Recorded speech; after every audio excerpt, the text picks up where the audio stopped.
En vivo. Gracias. Muy queridos hermanos y hermanas, un fuerte abrazo desde la Ciudad de México, dispuestos para comenzar nuestro programa de charlas bíblicas. Agradecemos mucho a nuestros hermanos de Radio Telestete, en particular a nuestra hermana Carla Díaz, que nos hace el favor de ponernos al aire. Mucho gusto, un fuerte abrazo para todos y todas ustedes. Aquí está conmigo nuestro querido hermano Armando González. Muy buenas noches, hermanos, tengan todos ustedes. Reciban bendiciones desde México, del Señor de Gloria, hoy en esta noche 16 de enero del 2019, arrancando propiamente el año con estas charlas bíblicas. Les mandamos un fuerte abrazo y estamos pues aquí muy al pendiente de poder compartir con ustedes todos los miércoles. Les mandamos un fuerte saludo a todos nuestros hermanos que nos oyen en toda América. Reciban un cordial saludo. Pues muchas gracias, hermanos, por acompañarnos esta noche. Vamos a continuar con nuestros estudios, una temporada, una serie de estudios dedicados al tema de la ley mosaica, su naturaleza, su relevancia para nosotros los creyentes del nuevo pacto. La Biblia tiene mucho que decir sobre este tema. En particular, esta noche queremos enfocar el tema de la ley, porque hay muchas maneras de enfocarlo, a partir de la carta a los Hebreos, en el capítulo 8. Les invitamos a que con nosotros abran sus Biblias y pues demos lectura al capítulo 8. Perfecto, entonces que le dé lectura, hermano. Sí, hermano, ¿cómo no? Voy a leer el capítulo 8 de Hebreos, hermanos. El capítulo 8 empieza de una manera muy singular porque me llama a mí la atención cómo el autor lo expresa, principalmente en el versículo número 1. Voy a hacer un ligero énfasis y después del énfasis voy a leerlo. La de lectura lo vamos a leer de la Biblia textual 4, el libro de los Hebreos.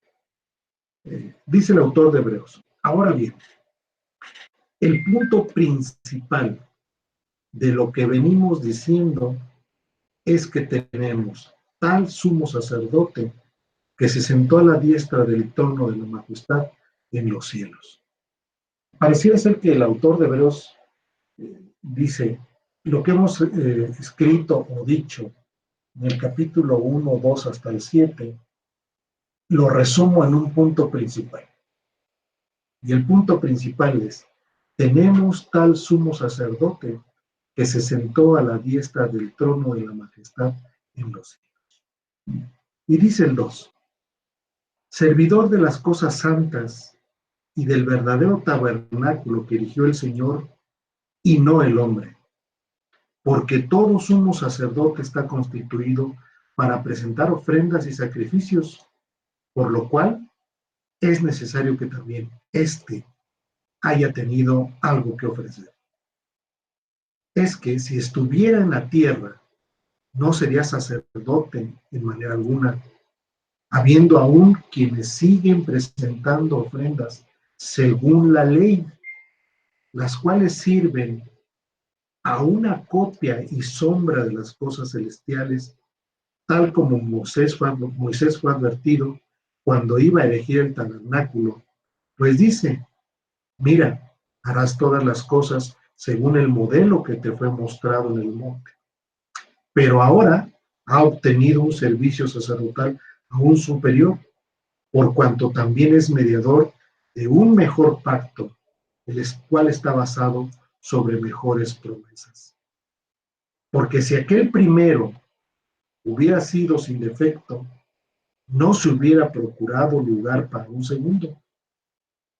porque reprochándolos dice, y cita una porción del Antiguo Testamento, y dice, he aquí vienen días, dice el Señor, en que estableceré para la casa de Israel y para la casa de Judá un nuevo pacto, no como el pacto que hice con sus padres, el día que los tomé de la mano para sacarlos de la tierra de Egipto, porque ellos no permanecieron fieles a mi pacto, y yo me desatendí de ellos, dice el Señor.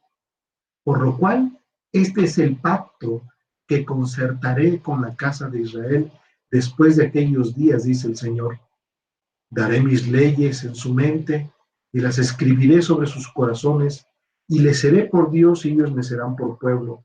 Y ninguno enseñará cada cual a su conciudadano, ni cada uno a su hermano, diciendo, conoce al Señor, porque todos me conocerán desde el menor hasta el mayor de ellos, porque seré propicio a sus iniquidades y nunca jamás me acordaré de sus pecados. Al decir nuevo, ha declarado anticuado al primero, y lo que se vuelve caduco y envejece está cerca de la desaparición. Este es el punto que el autor de Hebreos dice con respecto a lo que venimos diciendo. El punto principal es que tenemos un sumo sacerdote que está sentado a la diestra del Señor, el cual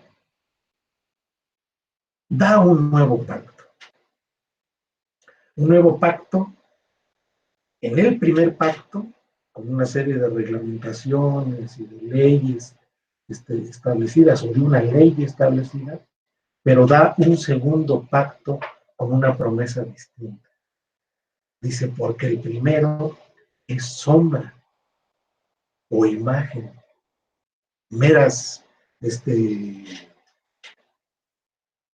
figuras, ¿sí? Del segundo pacto. Me llama mucho la atención cómo refiere ese primer pacto, de manera que de alguna manera lo comentábamos en la sesión pasada, donde representa este devenir del pueblo hebreo hasta la venida de Cristo como meramente prefiguras de una realidad distinta que íbamos a tener a partir del Señor Jesucristo. El lenguaje es exquisito, o sea, el lenguaje del Señor es extremadamente exquisito, como el día que los tomé de la mano para sacarlos de la tierra de Egipto. Y dice, porque seré propicio a sus iniquidades y nunca jamás me acordaré de sus pecados. Y dice, y les seré por Dios, y ellos me serán por pueblo, y ninguno enseñará a cada cual a su conciudadano. Es decir, vemos un lenguaje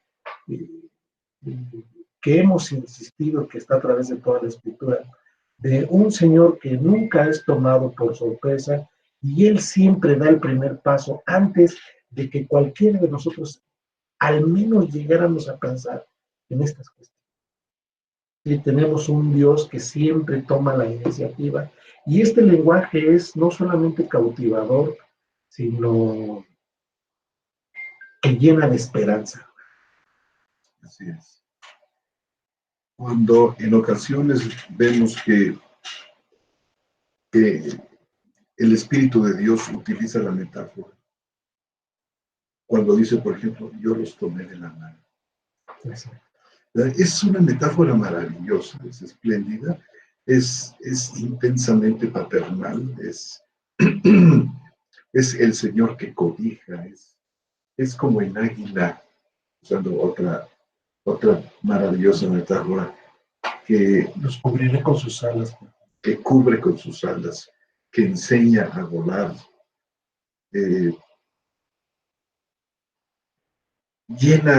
Estas metáforas están planteadas de tal manera que llenan de esperanza nuestras almas y el mensaje nos queda tan perfectamente claro, porque eso tiene la metáfora. La metáfora te impresiona profundamente. No necesitamos que nos expliquen las metáforas. Las metáforas por sí mismas te dicen, como por ejemplo, dice, ascuas de fuego amontonará sobre su cabeza. Es un lenguaje figurado de la realidad. Así es.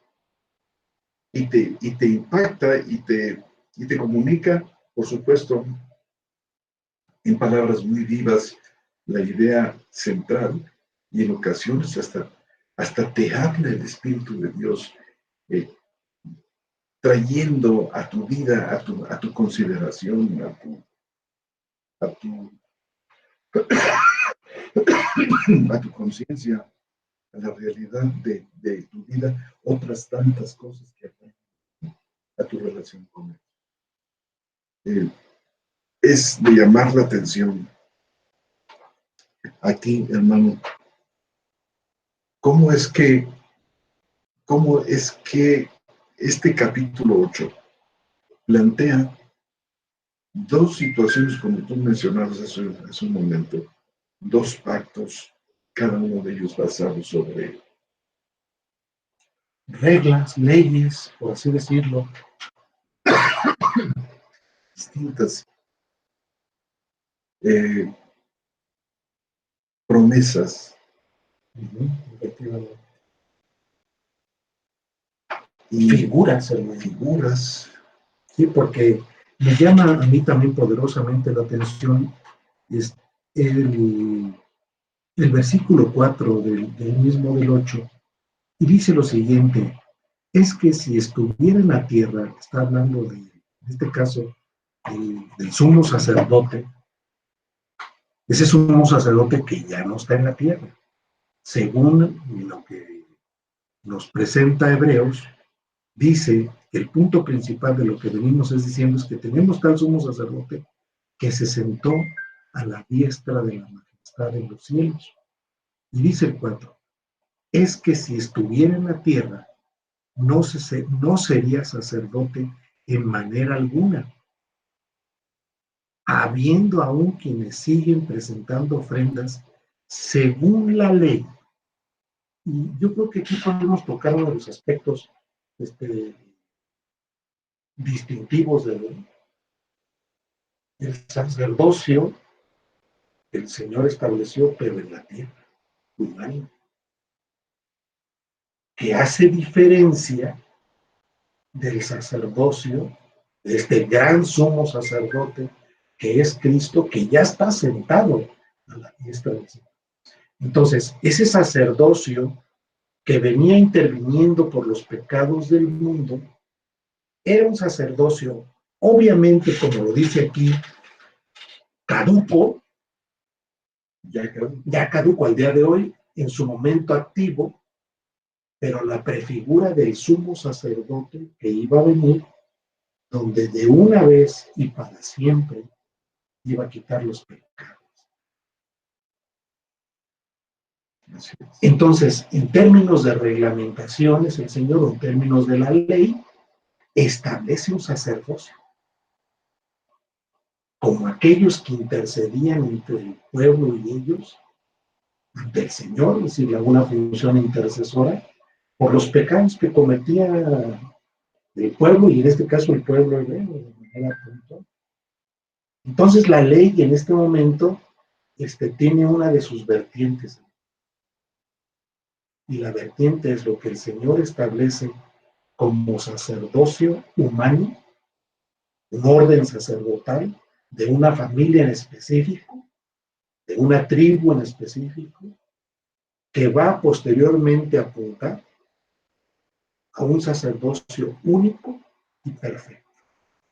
Como dice Hebreos 10:14, ahí mismo, que es un texto muy importante, dice, porque con una sola ofrenda ha hechos perfectos para siempre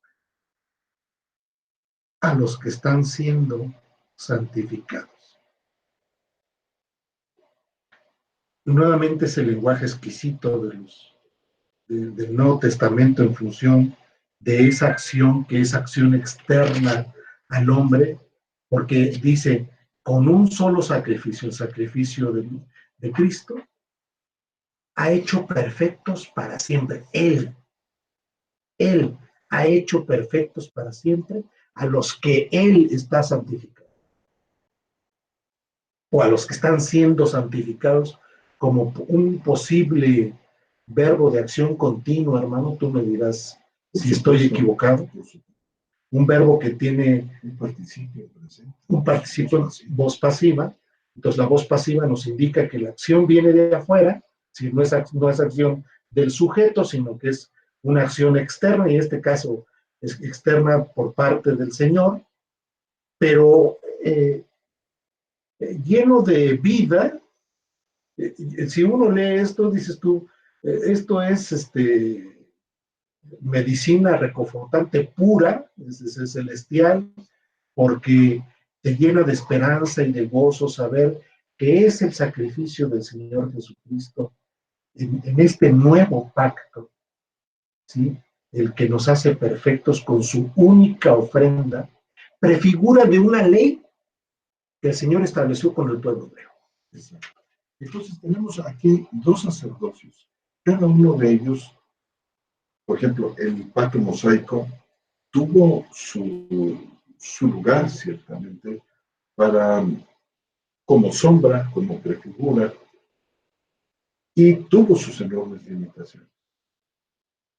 Pero el sacerdocio de Cristo, que es el cumplimiento, es el punto hacia donde se enfocaba el antiguo sacerdocio, hasta judío hacia donde apuntaba, tiene logros extraordinarios, como esto que mencionar. Termina con el pecado, santifica al pueblo, lo santifica a él. Es decir, no es simplemente una obra de mero perdón de pecados, sino es una obra de profunda, es una nueva creación, de limpieza total, de limpieza absoluta, perfecta y total. Entonces, estamos hablando de un sacerdocio, el de Cristo, que reemplaza al anterior.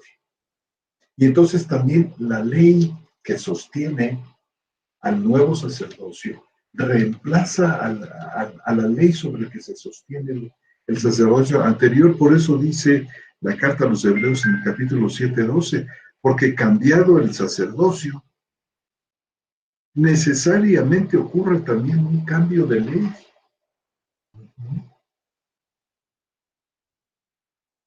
Y las limitaciones del viejo pacto pues son expresadas con una enorme claridad aquí en esta misma carta a los Hebreos. Por ejemplo, en el capítulo 9, versículo 9, habla de que las ofrendas y los sacrificios que presentaban los sacerdotes del orden de Aarón no podían perfeccionar, puesto que no había un perdón real.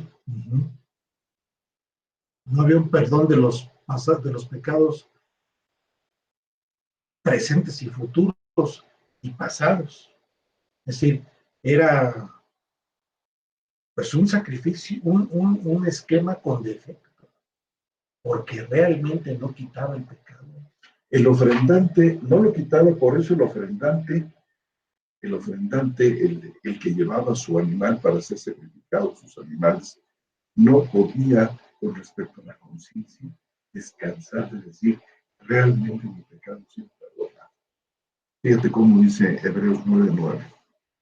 Por lo cual es símbolo para el tiempo presente, según el cual se presentan ofrendas y sacrificios que no pueden perfeccionar con respecto a la conciencia al que ofrece este servicio. Solo de viandas y bebidas y diversos géneros de abluciones, reglamentos carnales impuestos hasta el tiempo de la reformación. Pero habiendo venido el Mesías, sumo sacerdote de los bienes llegados, por medio de un mayor y perfecto tabernáculo, no hecho por manos, es a saber, no de esta creación, el Señor ministrando en ese tabernáculo que Moisés vio, ese tabernáculo celestial, es que el sacerdocio de Cristo es de este tipo de orden celestial. Dice, ni por medio de sangre de machos cabríos ni de becerros, sino por medio de su propia sangre, entró una vez por todas en el lugar santísimo, habiendo asegurado eterna redención. Dice el versículo 15, por lo tanto es mediador de un nuevo pacto, para que habiendo ocurrido muerte para la remisión de las transgresiones cometidas durante el primer pacto, los que han sido llamados reciban la promesa de la herencia eterna. Pero el 14 es muy importante. Dice, cuanto más la sangre del Mesías, quien mediante el Espíritu Eterno se ofreció a sí mismo sin mancha a Dios, limpiará nuestras conciencias de obras malas para servir al Dios vivo. Así como dice el versículo 9, que las ofrendas y sacrificios que se presentaban de acuerdo al viejo orden arónico no podían perfeccionar con respecto a la conciencia los que ofrecían estos sacrificios. Dice el versículo 14 que la sangre del Mesías limpia nuestras conciencias. Hay perfecta certeza del perdón absoluto de los pecados. La reconciliación y la paz con Dios de la que hablaba el apóstol Pablo en su carta a los Romanos en el capítulo 5. Una situación tal de auténtico, profundo, verdadero perdón de pecados que Dios puede declararnos a la vista de que no hay traza de aquellos viejos pecados. Por lo tanto, no hay ira, porque la ira cayó como un rayo sobre el cuerpo de nuestro Jesús, de nuestro Señor Jesús. No hay ira pendiente. Y nos encontramos, pues, ante una situación nueva que ahora está sostenida por una ley nueva. Yo creo que la ley de Cristo tiene también que ver con esto. Sí, porque representa la nueva ley para el nuevo pacto. Así es. Representa la nueva ley para el nuevo pacto. Y bueno, esta ley, que también la resume con toda claridad Hebreos 10:1, pone el papel de la ley y habla acerca parte de lo que ya el autor expresa acá en el capítulo 8, donde dice, que acabamos de leer, que es una mera, dice el 5, los cuales sirven a una copia y sombra de las cosas celestiales, tal como Moisés fue advertido cuando iba a erigir el tabernáculo. Pero fíjate cómo dice el capítulo, el versículo 1 del capítulo 10, haciendo referencia a la ley, haciendo referencia al pacto, haciendo referencia al papel que juega la ley en la escritura, que bueno, nosotros al día de hoy tenemos una dimensión muy distinta, quizás de unas antepasados, en el sentido de que tenemos la revelación completa y podemos vislumbrarla claramente y podemos entender el papel de la ley. Y dice el autor de Hebreos, dice, porque la ley, teniendo una mera sombra de los bienes venideros, estoy leyendo el 10:1 de Hebreos, porque la ley, teniendo una mera sombra de los bienes venideros, no la imagen misma de las cosas, nunca puede perfeccionar a los que se acercan por medio de los mismos sacrificios que se ofrecen continuamente cada año. Entonces, el que no pueda tener esa perfección sobre la obra de redención del hombre, hace referencia al versículo 13 del capítulo 8, que dice, al decir nuevo, ha declarado anticuado al primero, es decir, al primer pacto que está bajo la ley, porque ese primer pacto era una mera sombra de los bienes venideros y no la imagen misma de las cosas. Y sigue diciendo, y lo que se vuelve caduco y envejece está cerca de desaparecer. Lo que está diciendo de alguna manera es que este pacto anticuado nunca tuvo ni siquiera la más mínima efectividad de lo que tenía el nuevo pacto en Cristo. Así es. Porque habla de perfección, hermano. Habla de perfección a los santos. Está conectado el 10.2 con ese que tú mencionabas en el 14. Dice, esos sacrificios, refiriéndome a Hebreos 10.1, porque la ley, teniendo meramente una sombra de los bienes destinados a venir, no la imagen misma de las cosas, nunca puede perfeccionar a los que se acercan por medio de los mismos sacrificios que se ofrecen continuamente, pero del 14, pero él con una sola ofrenda hizo perfectos. Lleva a la perfección definitiva, se podría traducir. Y fíjate, habla el 10.1 de los muchos sacrificios que se ofrecen continuamente, pero en el 14.1 aclara, ya lo ha venido enfatizando en varios lugares, en el 10.14, porque con una sola ofrenda, o sea, tienes una sola ofrenda, muchos sacrificios que no pueden perfeccionar en cuanto a la conciencia. En cambio, con este sacrificio de nuestro Señor Jesús, hace perfectos para siempre. Lleva a la perfección definitiva a los que están santificados.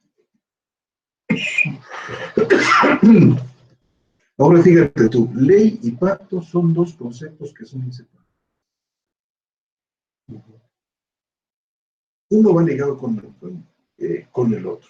El primer pacto va ligado con la ley, entre ellas la ley mosaica, y la ley de mandamientos y la ley de sacrificios, la ley sacrificial, que es la ley mosaica, que va ligada con el primer pacto. Ese primer pacto, el autor de los Hebreos lo identifica con el pacto mosaico. O sea, no se refiere a algún pacto previo hecho con Adán, ni siquiera con Abraham. No, porque lo dice en el 8. Lo dice en el 8. O sea, así en esta nomenclatura de Hebreos, el primer pacto es el pacto mosaico. Y fíjate, uno suplanta al otro. No es posible que estén en vigor dos pactos al mismo tiempo. Sí, lo dice el 10.9 de Hebreos. ¿Sí? El 10.9 dice que quita el primero para establecer el segundo. Quita el primero para establecer el segundo. Y fíjate cómo coincide con esto en el 8.6. Pero ahora ha obtenido un ministerio, un superior, un servicio, por cuanto también es mediador de un mejor pacto, el cual está basado sobre mejores promesas, porque si aquel primero hubiera sido sin defecto, no se hubiera procurado un lugar. Es decir, el primer pacto es evidentemente un pacto con defecto, porque no tenía una efectividad salvífica, no tenía un perfeccionamiento de los santos. De hecho, los pecados que fueron perdonados, porque si alguien nos dice, bueno, es que los sacrificios en el templo entonces fueron completamente inútiles, entonces realmente no hubo expiación, realmente no hubo perdón, podemos decir, sí, por supuesto que sí lo hubo, pero la carta de los Hebreos también nos ayuda a entender en qué sentido los pecados de aquellos judíos creyentes fueron perdonados. Mira, dice aquí en el capítulo 9 y versículo 15, por tanto, es mediador de un nuevo pacto para que habiendo ocurrido muerte, fíjate tú, y fíjense muy queridos hermanos y hermanas, para que habiendo ocurrido muerte, estoy en el capítulo 9:15 de Hebreos, para que habiendo ocurrido muerte, para la remisión de las transgresiones cometidas durante el primer pacto, los que han sido llamados reciban la promesa de la redención. Fíjense ustedes que esta remisión de pecados que se logró durante el primer pacto, es decir, antes de la muerte física de nuestro Señor, se logró gracias a que esta muerte de Cristo tiene un efecto retrospectivo, tiene un efecto hacia atrás de la cruz. No solamente el sacrificio de Cristo ve hacia adelante, ve hacia nuestros tiempos, vamos a decir del año 30 hasta nuestros días, sino ve hacia atrás. Tiene un efecto y realmente funcionó a través de la fe. Funcionó para todo el pueblo judío, no para todo el pueblo judío. Funcionó, dice aquí, para los que han sido llamados. Para que ellos, estos santos del antiguo pacto, que se acercaban en fe, sabiendo qué era lo que estaba ocurriendo con su sacrificio. Entendían, yo creo que seguramente, por ejemplo, a través de la lectura sabática en las sinagogas, cuando se leía, por ejemplo, Isaías 53, el Cordero de Dios que es llevado al matadero, el hombre aquel experimentado en quebrantos, el varón de dolores, que lleva sobre sí los pecados del pueblo. Esta es una enseñanza gloriosa y verdaderamente asombrosamente magnífica, una revelación en el viejo pacto que dejó seguramente muy en claro en la conciencia, en la mente de aquellos judíos que realmente podemos decir de aquel remanente judío que se acercaba con sus palominos, con sus becerros, con sus ofrendas, con ya sea pues, todas las que la ley señalaba. Tú sabes, eran vegetales unas, eran de granos, eran de animales, por el pecado unas y otras, en fin. Se acercaban ellos, pero en cuanto a la ofrenda expiatoria, estaban muy claros que el pequeño animal que sacrificaban significaba a aquel gran Cordero de Dios que vendría alguna vez. Y en esta fe, porque no se acercaban religiosamente, no se acercaban por la costumbre. O sea, sí creían. Creían. Había fe. Que los sacrificios tenían una efectividad, aunque fuera momentánea, por los pecados cometidos, pero lo hacían con cierta conciencia. Y fíjate tú, siempre fue por fe. Aún estos sacrificios, de no haber estado presente la fe, como también dice la carta a los hebreos, no les aprovecharon muchas cosas por no ir acompañados de fe. Pero la fe, como don del Espíritu, para el remanente, funcionó maravillosamente. Y los pecados de ellos fueron perdonados en virtud de este poder magnífico que va más allá del tiempo y del espacio, hermano, de nuestro Señor, que es capaz de cubrir acabada y perfectamente los pecados aquellos. Ciertamente no fueron perfeccionados, ciertamente no hubo Espíritu Santo entonces como lo tenemos hoy, porque el don del Espíritu Santo como lo tenemos hoy, el enorme privilegio que tiene la Iglesia, es un don propio del nuevo pacto. Era necesario que el Hijo de Dios fuera, dice San Juan en el capítulo 7, era necesario que el Hijo padeciera y resucitara para que pudiera venir el don del Espíritu Santo, que no era una presencia, podemos decir, escasa, sino una presencia perdurable, una presencia continua, una presencia tal, hermano, que no solamente tenemos con Él un aspecto de cercanía, esta comunión con el Espíritu no es mera proximidad al Espíritu, sino es unión con el Espíritu, es unión con el Hijo, es unión con el Padre. Esto lo significa también el apóstol Juan, el capítulo 17, ¿te acuerdas de Juan? Padre, yo te ruego que así como tú estás en mí, yo esté en ellos, que ellos estén en nosotros. Esta es la más maravillosa, la más profunda, la esencia misma del Evangelio. La salvación en el más perfecto y fantástico, espectacular sentido del término. Unidos con la divinidad. Así. Y de ahí, bueno, el desencadenamiento de una serie de eventos históricos, eventos que tuvieron que ver con aspectos que en un momento estaban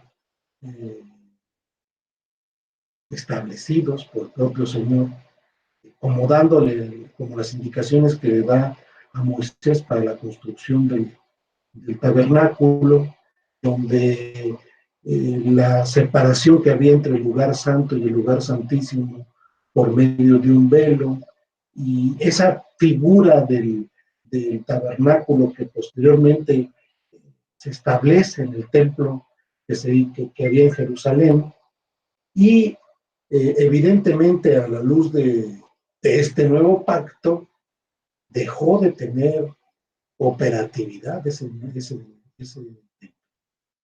situación que el Señor ni siquiera les permitió que conservaran. Es decir, no les dejó el templo ni siquiera para un museo, hermano.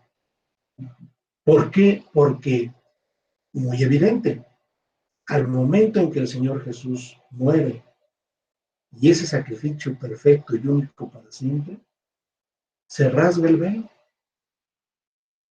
Un hecho importantísimo, o sea, de trascendencia enorme. ¿Por qué? Porque se acabó la ley.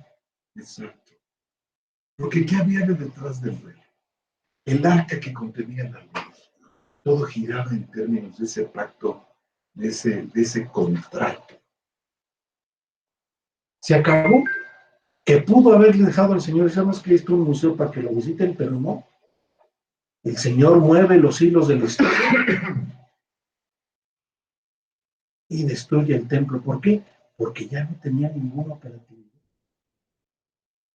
Ya estaba franca la entrada. Algo que estaba simbolizado fuertemente, realmente no había entrada. Y déjame te leo el último versículo de Hebreos, porque me llama la atención en el siguiente sentido. Yo creo que cuando el autor de Hebreos escribe la carta, todavía existía el templo. Sí, yo creo que sí. Y al existir el templo,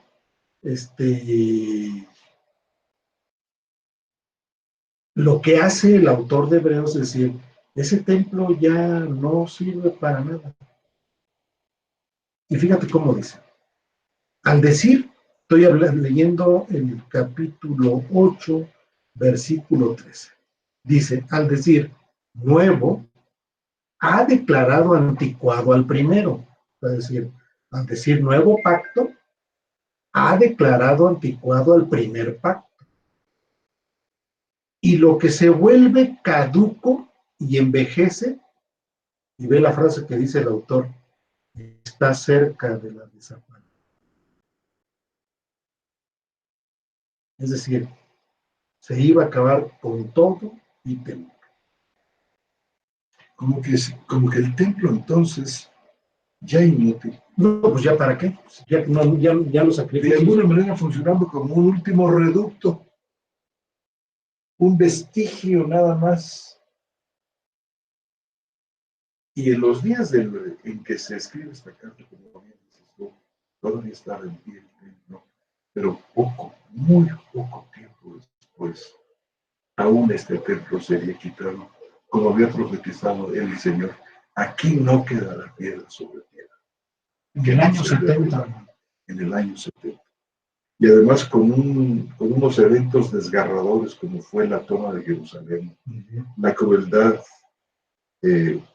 terrible de los romanos contra el pueblo y todos aquellos eventos que nosotros podemos volver a vivir, podemos decir, si nosotros leemos la reseña de Flavio Josefo de aquellos días. Flavio Josefo fue un escritor, historiador, y fue testigo de primera mano, porque a Flavio Josefo le toca vivir aquella guerra terrible del año 70, y fíjate, le toca vivirla desde dos ángulos, porque primero Flavio Josefo, a testimonio de él, estuvo dentro del sitio con el pueblo judío, y entonces narra todos los hechos desgarradores que ocurrieron cuando los romanos cortaron el suministro de alimentos, de agua, cuando las madres comían a sus hijos,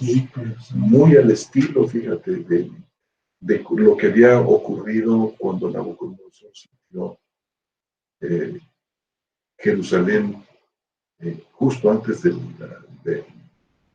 fíjate, la frase esta de que no ocurrirá, no habrá un tiempo de dolor tan grande ni lo volverá a ver, es una especie como de cliché que se usó tanto para el tiempo de una fórmula muy drástica y muy dramática que se utilizó para describir el tiempo de dolor en el año 7 antes de Cristo, en el sitio de Jerusalén, y la vuelve a emplear el Espíritu de Dios para significar este tiempo de dolor terrible en el año 7. Flavio Josefo cuenta cómo en aquellos días, en las nubes aquellas del cielo, dice que veían como pasar como carrozas con caballos que cruzaban a un lado y otro. Es una descripción muy fuerte. Y después, cuando Flavio Josefo trató de escapar, fue detenido por los romanos, que le perdonaron la vida al darse cuenta de que era un hombre de letras, que además era un cronista y que estaba haciendo estaba contando la historia del sitio. Le dijeron los romanos, la vas a seguir contando, nada más que no dentro del área del templo, sino la vas a contar ahora desde afuera, desde nuestro ángulo. Entonces Flavio Josefo tiene estas dos perspectivas tremendas de eventos. Uno dentro y otro fuera. Así es muy eso, la descripción de Flavio Josefo con respecto al sitio que sufrió Jerusalén por parte de los romanos en el año 70. Es muy complicado, pero finalmente el Señor quitó el templo porque ya no tenía ninguna significancia en términos de ese viejo pacto, que para nosotros es importante porque representa una figura, nos gozamos en el conocimiento, en la presencia del Señor, en su palabra profética, en que vemos a Cristo en el Antiguo Testamento, ¿sí? Principalmente a partir de la Septuaginta, no así del Masorético. Es lamentable que al haber hecho una mutilación del texto masorético y del proto-masorético, los judíos se quedaron sin Cristo en el Antiguo Testamento. ¿Por qué? Porque dice aquí, era una figura y una sombra de lo que había de venir. Viene descrito el autor de Hebreos, ¿no? Por ejemplo, adórenle todos los ángeles de Dios porque es importante que el Mesías irrumpa en la historia y entre en la humanidad, citando un texto de Deuteronomio, ¿no? Entonces, esos aspectos son importantísimos a partir de esa figura y esa sombra de lo que se estaba estableciendo en la ley para posteriormente quedar magníficamente como una imagen real de lo que iba a venir. Así es. Así es.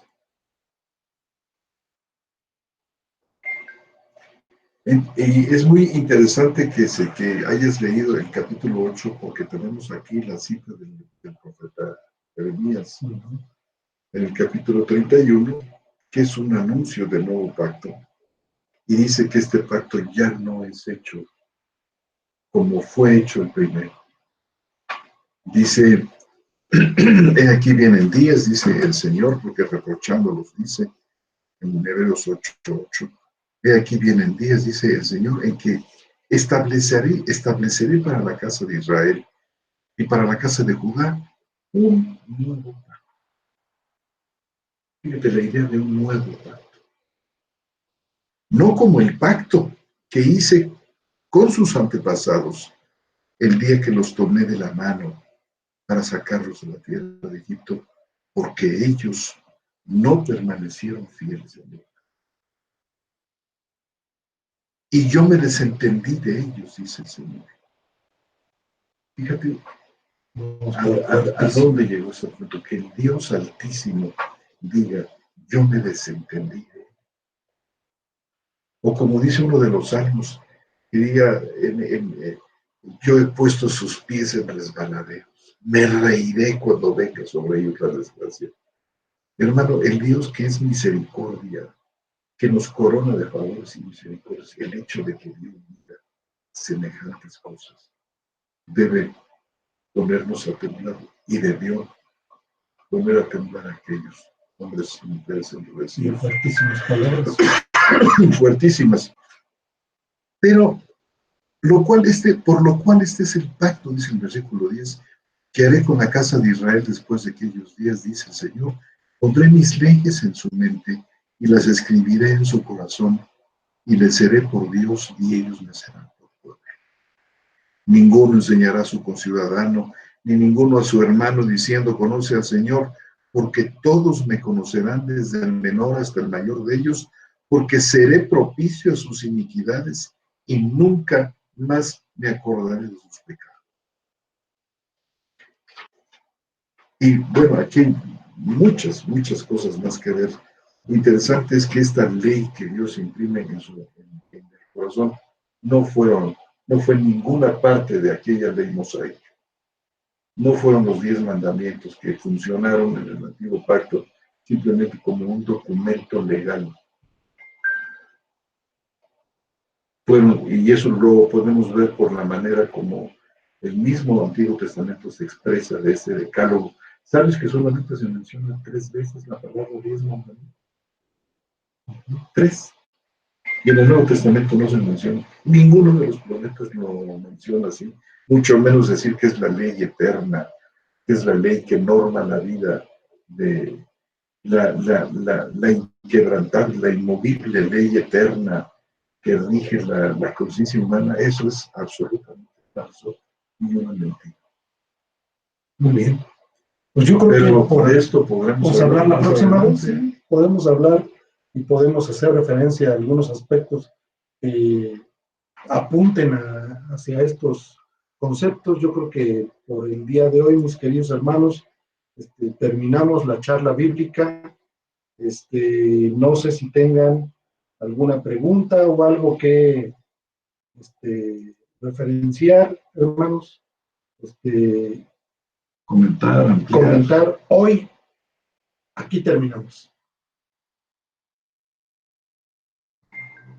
Nuestro hermano Rubén Olamendi manda saludos. Buenas noches, hermano.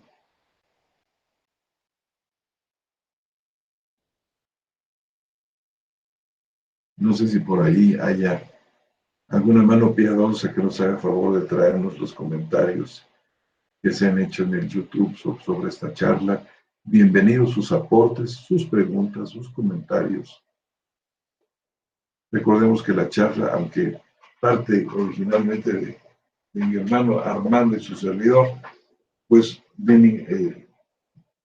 alienta a la participación de todos, y cuánto quisiéramos que pudiese haber una participación de muchos en viva voz. Aquí nuestro hermano Jesús Lozada. Hermano Jesús, cuánto gusto saludarlo. Gracias por su inestimable ayuda. ¿Quieres leerlo? Estamos recibiendo saludos de nuevamente Rubén Olamendi, de nuestro hermano Jesús Lozada, Avid Sep, saludos desde el puerto La Cruz, Venezuela. Muchos saludos, hermano.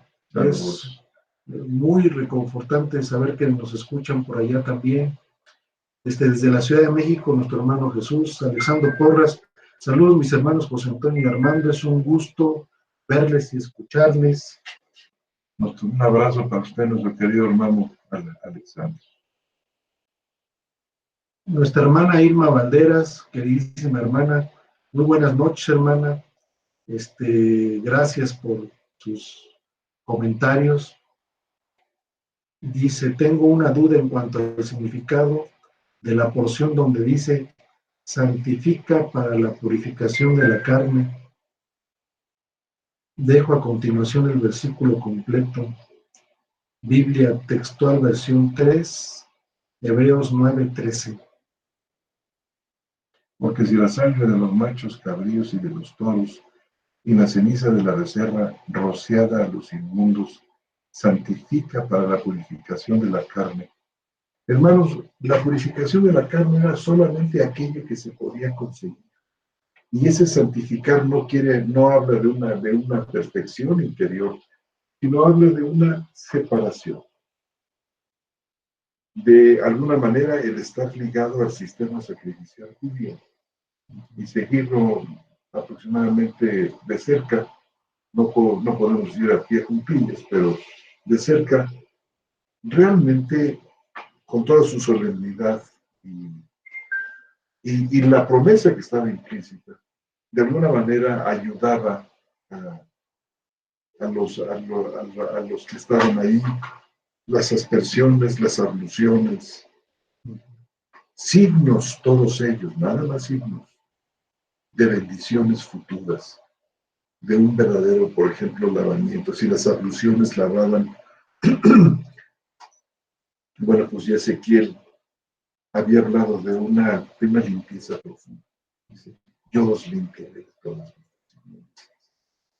las abluciones, que eran lavamientos, aspersiones de agua a los que estaban presentes, simplemente significaban cosas que vendrían. Y de alguna manera, pues solamente alcanzaba el aspecto meramente humano de la carne. ¿Qué piensas? Pues sí, que además el sistema sacrificial así estaba establecido, porque solamente era para limpiar la carne de lo que había transcurrido en cierto tiempo. Al siguiente año tenían que volver a hacer exactamente lo mismo. Entonces, era una purificación parcial, por así decirlo. No perfecta ni para siempre. Y lo vemos en esa crónica interminable, en esa reprensión continua de los profetas que están señalando al pueblo. Que eran fieles guardadores, muchos de ellos, de las fiestas solemnes, de las lunas nuevas, de los sábados, que dicen, no me traigáis más van a ofrendar. Vuestras fiestas solemnes me son una abominación, vuestros sacrificios, aprended lo que significa. Es decir, los profetas estuvieron poniendo el énfasis en el verdadero sentido espiritual, pero en un verdadero sentido espiritual que difícilmente hermano era alcanzado. Y realmente los profetas no cesaron de señalar la dureza de corazón y la obstinación del pueblo judío a lo largo de toda su historia, desde que fueron sacados de la mano de Egipto. Los mismos padres eran terribles. Los famosos patriarcas, bueno, ahora sí, diríamos, Dios nos agarre confesados con ellos, vendiendo a su hermano menor, mintiéndole a su padre, y bueno, una serie de atropellos terribles, propios de la condición humana, hasta eso que no nos sorprende nada. No fueron tan especiales en eso, aunque el Señor sí llegó a destacar muchas veces que Dios los había escogido, no porque fueran finísimas personas, sino todo lo contrario, era pueblo rebelde y contradictor, duro de cerviz y duro de corazón. Bien. ¿Alguna otra pregunta por ahí? ¿Algún comentario, hermanos?